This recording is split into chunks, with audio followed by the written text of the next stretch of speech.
চতুর্থবার উনি জাদুতে আক্রান্ত হন হচ্ছেন সরাসরি ওনার বাবার থেকে। তিনি দুইটা প্রবলেম নিয়ে আসেন। একটা হচ্ছে 24 বছর থেকে বিয়ে চেষ্টা করতেছেন, বিয়ে হচ্ছে না। আর উনি যে কোনো ধরনের ব্যবসা বা যেটার মধ্যে হাত দিচ্ছেন ওইটার মধ্যেই কেমন যেন হয়ে যাচ্ছে। প্রেগনেন্সি অবস্থায় জাদু ছিল। ওয়ালাইকুম রহমতুল্লাহ বারকাতু। আমরা গুরুত্বপূর্ণ একটা কেস নিয়ে আজকে আপনাদের সামনে আসছি। আজকে সকালের কেস ছিল এটা। আমাদের পেশেন্ট বয়স হচ্ছে 36। তিনি আজকে আমাদের এখানে ডায়াগনোসিস করতে আসেন, তার প্রবলেমটা জানার জন্য আসেন। তিনি দুইটা প্রবলেম নিয়ে আসেন। একটা হচ্ছে আপনার ওনার 36 বছর, 24 বছর থেকে বিয়ে চেষ্টা করতেছেন, বিয়ে হচ্ছে না। আর উনি যে কোনো ধরনের ব্যবসা বা যেটার মধ্যে হাত দিচ্ছেন ওইটার মধ্যেই কেমন যেন হয়ে যাচ্ছে। ব্যবসার মধ্যে ধস নামতেছে, আপনার রিজিকের মধ্যে বাধা পড়তেছে। তো ওনার হিস্ট্রি প্লাস আমরা রুকিয়া করার পর আমরা বুঝতে পারলাম যে উনি একাধিক জায়গা থেকে জিন জাদুতে আক্রান্ত হয়ে গিয়েছেন। তো একাধিক জায়গা থেকে জিন জাদুতে আক্রান্ত হইলে যেটা ঘটে, একজন পেশেন্ট বের হওয়া অনেক মুশকিল হয়ে যায়।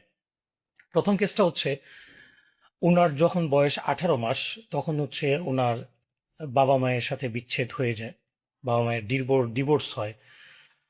ওনার বাবা ঢাকাতে থাকতেন, সেই সুবাদে ওনাদের বাড়ির পাশের একজন লোক ওনাদের বাজারগুলো করে দিতেন। যিনি বাজারগুলো করে দিতেন উনি আবার ওনার খালাকে বিয়ে করতে চেয়েছিলেন। তো পরবর্তীতে ওনাদেরই বক্তব্য যে তাবিজের মাধ্যমে ওনার মাকে বশ করার জাদু করে তারপর ওই লোক নিয়ে চলে যায়। ওনাদের তখন 3 ভাই বোন ছিলেন, ওনার বয়স ছিল তখন 18 মাস। তো ওই অবস্থায় জাদু অ্যাপ্লাই হওয়ার কারণে, ওই অবস্থায় যখন তাবিজ কবিরাজি বা জাদু অ্যাপ্লাই হওয়ার কারণে দেখা যাচ্ছে আপনার উনি আক্রান্তর মাত্রা অনেক বেশি। তখন ছোট থাকতে আক্রান্ত হয়ে গেছেন। তিনি তখন দুধ খেতেন, মায়ের দুধ খেতেন, বা এমন হতে পারে যে প্রেগনেন্সি অবস্থায় জাদু ছিল।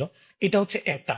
যে দ্বিতীয় কেস ওনার বড় ভাই যখন বিয়ে করেন, তখন ওনার বড় ভাই আপনার বিয়ে করার পরে শ্বশুরবাড়ির লোকরা, বড় ভাইয়ের যে শ্বশুরবাড়ির লোক এবং ওয়াইফ, তারা তাবিজ কবিরা যেগুলো করতেন। তো তারা বারবার তাবিজ করতেন যাতে করে সম্পত্তিগুলো দখল করা যায়, তাদের মধ্যে সম্পত্তির লোভ কাজ করত। এটা ওনারই বক্তব্য, এটা করতেন।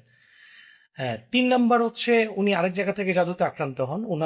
ওনার বাড়ি খুলনার ওই দিকটাতে। তো খুলনার ওই দিকটাতে ওনার বাবার অনেক জমি জামা ছিল, সুপারি বাগান, তারপর আপনার নারিকেল বাগান। এগুলো দখল করার জন্য যারা ওগুলো দেখাশোনা করতেন, উনি ঢাকাতেই থাকতেন, দেখাশোনা যারা করতেন তারা ওইগুলো দখল করার জন্য বারবার কবিরাজি করতেন, তাবিজ কবজ যেগুলো করতেন, এগুলোর প্রমাণও উনি পেয়েছেন।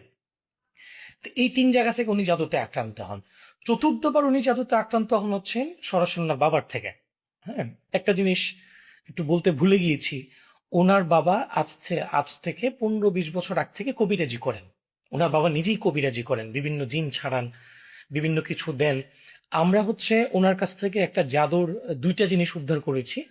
একটা তাবিজ উদ্ধার করেছি যেটা ওনার বাবা থেকে, আরেকটা ওনার শরীরে পেয়েছি যে গিটের মাধ্যমে যে জাদু করে, সুতার মধ্যে গিট দেয়, যেটা আল্লাহ কোরআনের মধ্যে এইভাবে বলছেন, অমিন শারিন নাফাসাতি ফিল উকাদ। সুতার মধ্যে যে গিট দেয়, ওই টাইপের একটা জাদুর বস্তু আমরা পেয়েছি। এটা কমেন্টে আমরা দিয়ে দিব ইনশাল্লাহ। চতুর্থবার উনি জাদুতে আক্রান্ত হন। ওনার একটা মেয়ের সাথে বিয়ের কথাবার্তা চলে, 1 বছর ধরে কিছু সম্পর্ক হয়। তারপর ওনার বাবা জাদু করে ওনাকে ওইখান থেকে সরায় রাখতে চান, বিকজ ওনার বাবা চাইতেন না যে বিয়েটা হোক, পাত্রী পছন্দ হয়নি। এইভাবে করে ওনার চতুর্দিক থেকে উনি জাদুতে আক্রান্ত হন। লাস্ট যেটা হয় যে উনি যতবারই জাদুতে আক্রান্ত হচ্ছেন, উনি আবার তাবিজ কবিরাজি এগুলোর মাধ্যমে বাঁচতে চাইছেন। আর ওনার বাবা থেকে উনি এই ধরনের তাবিজ ইউজ করতেন, তারপর এই জাদুর সুতা ইউজ করতেন, এগুলো ব্যবহার করতেন। এখন বেচারার অবস্থা এরকম হয়েছে যে উনি আজকে, এখন বয়স প্রায় 36, এখন পর্যন্ত বিয়ে করতে পারতেছেন না। উনি দেখতে মাসাল্লাহ সুন্দর, হ্যাঁ, স্মার্ট, ব্যবসা বাণিজ্য আছে, কিন্তু বিয়ে করতে পারতেছেন না। এরপর যে ব্যবসায়ী ধরতেছেন ওইটার মধ্যে কেমন যেন লস লস লস। তো যারা খুব বেশি কবিরাজের কাছে যান বা একাধিক জাদুতে আক্রান্ত হয়ে যান, তারা আসলে আল্লাহ মাফ করে, প্রথমত শারীরিক, মানসিক, আর্থিক 3টে ক্ষতি হতে থাকে। এটা ধারাবাহিকভাবে চলতেই থাকে। আর এই পেশেন্টগুলো রুকিয়াতে আসার পরও তারা আসলে সুস্থ হইতে অনেক দেরি হয়ে যায়। এর পিছনে মূল কারণ তারা চতুর্দিক থেকে জাদুতে আক্রান্ত। অতএব যারা আপনার চিকিৎসার জন্য তাবিজ ব্যবহার করেন, চিকিৎসার জন্য আপনার কোনো ধরনের কুফুরি শিরকি এই জিনিসগুলো ব্যবহার করেন, তারা হচ্ছে এখান থেকে সুস্থতা আসা অনেক মুশকিল হয়ে যায়। রুকিয়াতে আসলেও ইনশাল্লাহ স্থায়ী সমস্যার সমাধান হবে, তাদের তাদের ক্ষেত্রে একটু বেশি দেরি হয়ে যায়।